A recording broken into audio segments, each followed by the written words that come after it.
अब मैं सरकार में रह के काम नहीं करूंगा। अगर आप लोगों को वास्तव में मेरे पे विश्वास है, अगर आप लोग चाहते हैं कि दिल्ली में कुछ डेवलपमेंट हो, तो मैं दोबारा चुनाव की तैयारी करवा रहा हूं और आप लोग मेरा साथ दीजिए। वो गुमराह ना कोई हो पाए और कोई सीएम बने किसी राज्य में तो अरविंद केजरीवाल जैसी सरकार का सीएम बने कि यहाँ के युवा बेरोजगार है। राज्य सरकार, केंद्र सरकार डबल इंजन अपने आप को कहने वाले हम लोगों को पागल बनाकर कि आप लोग सरकार बनाइए, डबल इंजन हो जाएगा, डबल इंजन से आपका विकास होगा, आप लोगों के बच्चों को हर तरह का रोजगार मिलेगा। इन लोगों ने रोजगार तो नहीं किया, लेकिन इन लोगों को बेरोजगार कर दिया। बहुत बहुत स्वागत है आपका और मैं हूं आपके साथ प्रज्ञा से। जैसा कि आप सभी जानते हैं कि 2022 विधानसभा चुनाव में अब कुछ ही वक्त रह गया है। इसी को लेकर के आज हम उत्तराखंड के गदरपुर विधानसभा के आम आदमी पार्टी कार्यालय में आ पहुंचे हैं। यहाँ मेरे साथ आम आदमी पार्टी से प्रत्याशी श्री जरनैल सिंह काली जी मौजूद हैं। सर, बहुत बहुत स्वागत है आपका।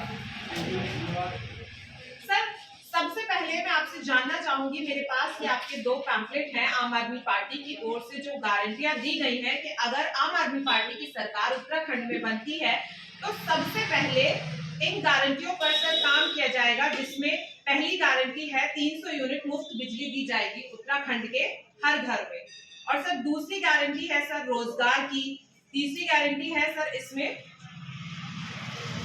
इस तरीके से और भी कई गारंटियां हैं। तो सर आपसे जानना चाहूंगी कि अगर उत्तराखंड में आम आदमी पार्टी की सरकार बनती है तो इन पर किस तरह से काम किया जाएगा? देखिए, आज दिल्ली में सरकार बने हुए लगभग 7 वर्ष हो गए और 3 बार सरकार बनी। दिल्ली में जो 7 साल में डेवलपमेंट हुआ है, वहाँ बीजेपी ने और कांग्रेस ने दोनों ने राज किया है, और जो 7 साल में अरविंद केजरीवाल जी ने कर दिखाया है वो वास्तव में एक इन राज्य सरकारों को और केंद्र सरकार को एक तमाचा है। अगर वास्तव में अगर आप लोगों ने काम करना है, आप अपना किसी भी राज्य में सीएम चुनते हैं तो कुछ कर दिखाए। आज अरविंद केजरीवाल जी अपनी छवि पर पहली बार चुनाव में 28 सीटें लगभग लेकर आए, पूरा बहुमत नहीं मिला तो कांग्रेस इनको काम नहीं करने दे रही थी। तो उन्होंने, कोई भी होता है तो हर किसी को मन में ये होता है मेरी सरकार एक बार बन गई है, मुझे बने रहना चाहिए, ना कि हमें सरकार को इस्तीफा दे देना चाहिए, सरकार को एक बार दोबारा लाना चाहिए। तो उन्होंने वर्क करना था, कांग्रेस उन्हें काम नहीं करने दे रही थी। तो जब अरविंद केजरीवाल जी ने कहा कि मैं आप लोगों के लिए कुछ करना चाहता हूं, कांग्रेस मुझे कुछ नहीं करने दे रही, अब मैं इस सरकार में रह के काम नहीं करूंगा। अगर आप लोगों को वास्तव में मेरे पे विश्वास है, अगर आप लोग चाहते हैं कि दिल्ली में कुछ डेवलपमेंट हो, तो मैं दोबारा चुनाव की तैयारी करवा रहा हूं और आप लोग मेरा साथ दीजिए। तो दिल्ली की जनता ने कुछ ही समय में जो उनके वायदे थे वो वादे धरातल पर आ रहे थे, लोगों ने देख लिया था। तो जब दोबारा चुनाव हुआ तो कांग्रेस और बीजेपी का सुबड़ा साफ हो गया। कांग्रेस तो बिल्कुल जीरो हो गई और बीजेपी सिर्फ 3 सीटें लाई। 67 सीटें अरविंद केजरीवाल जी को मिली। इससे ये साबित हो गया कि अरविंद केजरीवाल जी को दिल्ली की जनता चाहती है। और दूसरा चुनाव आया तो उसमें उन्होंने लगभग 62 सीटें प्राप्त की, इसमें भी कांग्रेस जीरो हो गई। तो कहने का मतलब यह है कि जनता इस बार ये चाह रही है कि ऐसा सीएम पूरे प्रदेशों में नहीं पूरे देश में होना चाहिए इसका राज, ताकि जो घोटाले, जो अनगन बयानबाजी करके, जो ईवीएम का इस्तेमाल करके जो देश को इन लोगों ने गुमराह किया है, वो गुमराह ना कोई हो पाए और कोई सीएम बने किसी राज्य में तो अरविंद केजरीवाल जैसी सरकार का सीएम बने, ताकि वो हर तरह की फैसिलिटी दे सके। आप दिल्ली में देख लीजिए, उन्होंने सरकारी स्कूल ऐसे कर दिए, प्राइवेट वाले स्कूल एक दूसरे का मुंह देख रहे हैं। प्राइवेट स्कूल वाले ये देख रहे हैं कि उनकी जो वर्किंग है तो सरकारी स्कूल से कम क्यों रह गई। तो जो परसेंटेज है वो उनसे, अगर 90% है प्राइवेट की तो सरकारी स्कूल की 99% आ रही है। तो लोग प्राइवेट स्कूलों से बच्चे निकालकर सरकारी स्कूलों में भेज रहे हैं और सरकारी स्कूल को देखने वाले हैं। और आज हमारे राज्य में स्कूल देख लीजिए, क्षतिग्रस्त हुए पड़े हैं। और कुछ समय पहले कर्नल अजय कोटियाल साहब ने यह दौरा किया था और उस दौरे में देखा था, जब यहाँ के स्कूल उन्होंने देखे तो अब बड़े आश्चर्यजनक से बोले, एक शिक्षा मंत्री उत्तराखंड का है और एक शिक्षा मंत्री सिसोदिया जी दिल्ली के हैं, और वो कंपेनिंग करके गए कि अगर ये शिक्षा मंत्री, अगर ऐसा शिक्षा मंत्री हो तो सिसोदिया जी के पांव के बराबर भी नहीं है। अगर विकास कुछ सीखना है उत्तराखंड वालों ने या किसी भी राज्य वालों ने, या ऐसे हरदीप पांडे जैसे शिक्षा मंत्री जिनको तेरा का पढ़ा भी नहीं आता, मैंने चैनलों में देखा कि तेरा का पढ़ा भी उन्हें बता पाए, तो मीडिया को ठोके कहा उन्होंने, अरे तेरी औकात क्या, तो उससे तेरा का पढ़ा पूछ ले।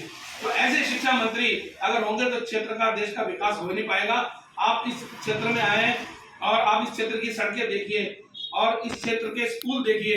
मैं चाहूंगा कि आप 10 दिन 12 दिन का समय है चुनाव में, अगर आप वास्तव में कुछ दिखाना चाहते हैं तो दिखाइए कि एक शिक्षा मंत्री जो इस क्षेत्र में चुनाव लड़ रहा है और एक आपस में फूट डाल राजनीति इसने जो की है, अब फूट डाल राजनीति नहीं चलने वाली है। ये घर घर में लड़ाई करा, एक पक्ष को अपने में लेके और दूसरे पक्ष को दूसरी जगह डालकर कि वो दूसरा पक्ष 2 जगह 3 जगह डिवाइड हो जाए, एक पक्ष मेरे साथ रहे, ऐसी राजनीति उन्होंने की है। अब उनकी राजनीति लोग समझ चुके हैं, ऐसी राजनीति अब लोग नहीं चाहते हैं। अब अच्छी राजनीति वाले लोग सामने आ रहे हैं और इन लोगों को लग रहा है कि अब हमारी नहीं चलने वाली है, और ये हर तरह का फंडा अपनाने के लिए तैयार है और पब्लिक इनको नकार रही है। ये शिक्षा मंत्री गांव-गांव जाकर अपना प्रचार कर रहा है, गांव वाले इन्हें भगा दे रहे हैं कि तूने किया क्या है, तूने हमारे लिए क्या किया है और हमारे बच्चों के लिए क्या किया है, और ये शिक्षा मंत्री जवाब नहीं दे पा रहा है। सर, ये तो बात हो गई दिल्ली की कि दिल्ली में आम आदमी पार्टी ने इतना कुछ किया है। सर, दिल्ली एक ऐसी जगह है जहाँ पर हर संसाधन को बहुत ही इजीली उपलब्ध किया जा सकता है, लेकिन सर जैसा कि उत्तराखंड एक पहाड़ी इलाका है जहाँ पे ना तो प्रॉपर सड़कें हैं और ना ही और संसाधनों को उत्तराखंड के हर कोने कोने में पहुंचाना कहीं ना कहीं काफी चैलेंजिंग होगा। तो सर मैं आपसे जानना चाहूंगी कि ये जो आपकी गारंटियां हैं, तो सर कितना आपके लिए चैलेंजिंग होगा इन चीजों पर काम करना? देखिए, ये जो गारंटियां दी हैं तो सोच समझ कर दी हैं। अगर इन गारंटियों पर ध्यान दिया जाए, 300 यूनिट बिजली हम सबसे पहले चालू होते हैं, सबसे पहले 300 यूनिट बिजली के लिए अरविंद केजरीवाल जी ने कहा था। उत्तराखंड में इतनी बिजली बनती है कि दिल्ली वाले उत्तराखंड से बिजली खरीदते हैं। हमारे उत्तराखंड में अगर इतनी बिजली है, बाहर के प्रदेश वाले खरीदते हैं, तो हमारे प्रदेश वालों को इस चीज का लाभ क्यों ना मिले, सबसे पहले।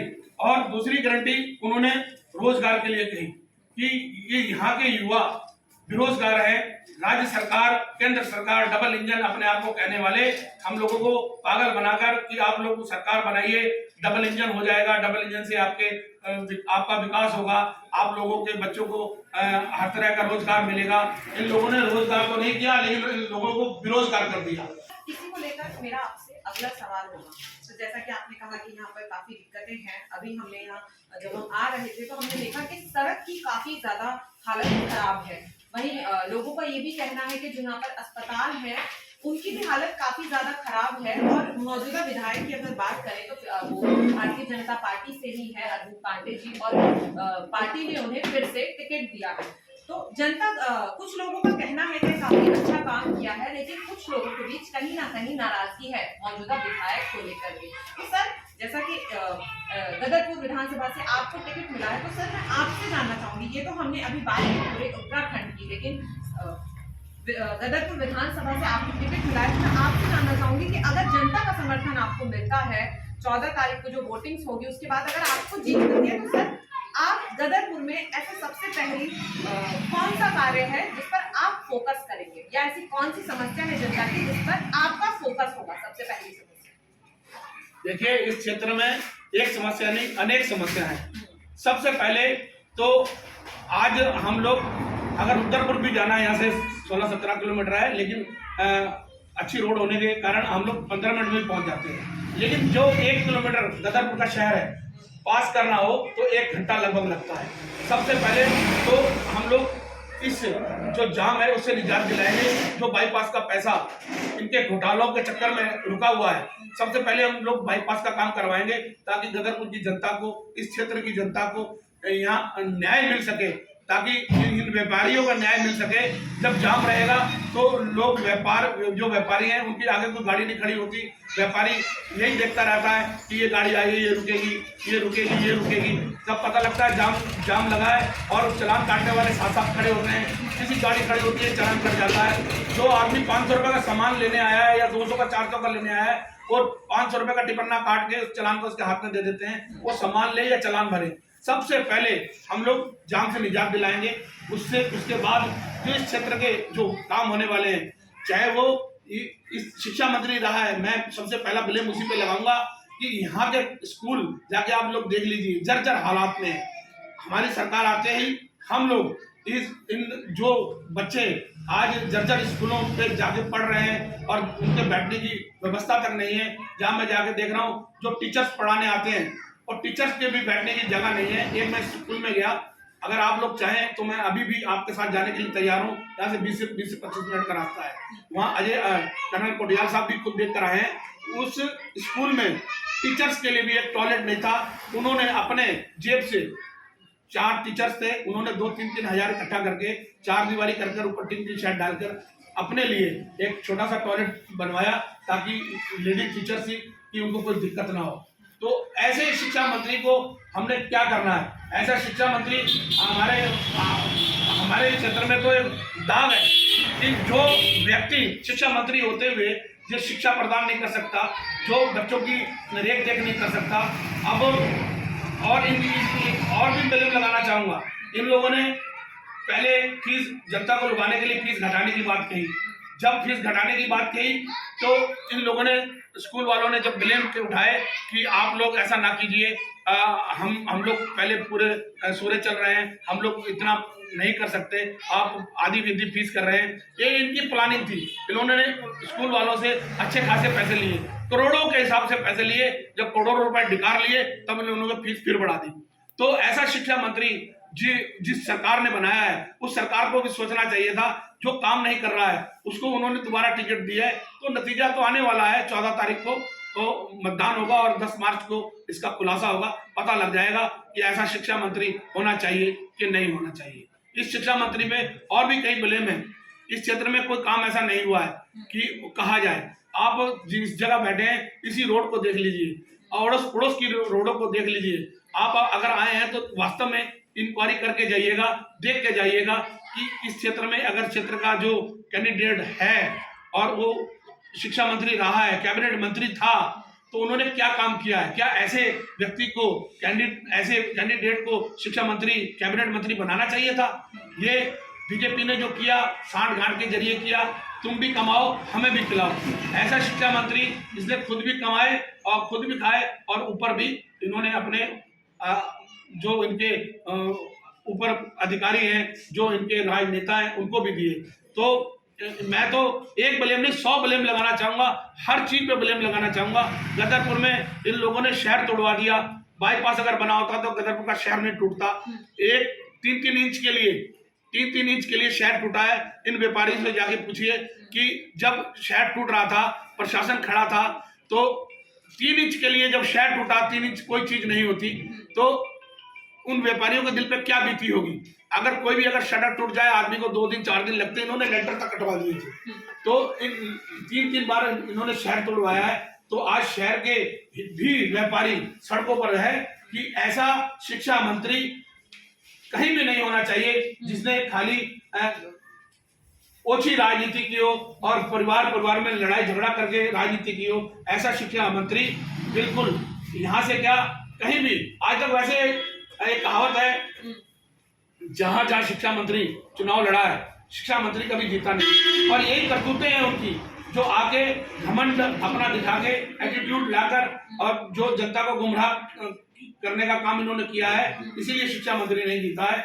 आज हमारे सिसोदिया जी दिल्ली में बैठे हैं, उन्होंने शिक्षा मंत्री पहले भी थे और आप भी हैं, और उन्होंने करके दिखाया है और उन जनता ने उन्हें जिता कर दिखाया है। और जनता ने जो दिल्ली मॉडल, जो केजरीवाल सरकार ने दिल्ली मॉडल तैयार किया है, वो पूरे देश में होने जा रहा है। और पंजाब में भी भरपूर है, आप लोग देखिए उठाकर कि भरपूर वहाँ पंजाब में सरकार बनने जा रही है और इन 5 राज्यों में भी सरकार आने जा रही है।